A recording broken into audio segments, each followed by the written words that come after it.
Le 22 mars dernier, le président du Mali, Amadou Toumani Touré, était renversé par un coup d'état militaire.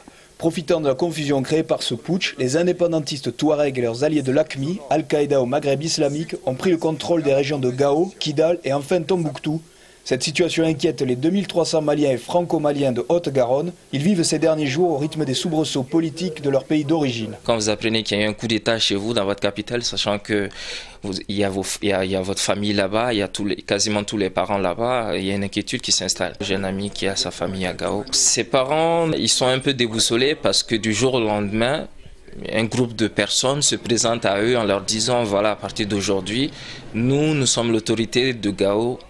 Nous instituons une loi et tout le monde doit la respecter. Une partie quand même des rebelles qui sont des islamistes qui sont en train d'instaurer la charia dans un pays quand même qui est laïque, qui a son indépendance depuis 1960, qui jusqu'à présent n'avait pas de problème particulier, qui était un exemple de démocratie. Pour le consulat où on a pu mesurer l'inquiétude de la communauté malienne et des Toulousains ayant de la famille sur place, le problème ne s'arrête pas aux frontières du Mali. L'avancée islamiste telle qu'on l'a vu, si vous ne les arrêtez pas, vont aller sur la Côte d'Ivoire, vont descendre sur le Burkina Faso, le Niger et le Nigeria, où d'ailleurs les troupes de Boko Haram, le chef rebelle d'AQMI au Nigeria, est présente déjà à Gao. Devant les menaces d'embargo de la communauté internationale, la junte militaire a rendu le pouvoir et un gouvernement civil provisoire est chargé d'organiser les prochaines élections.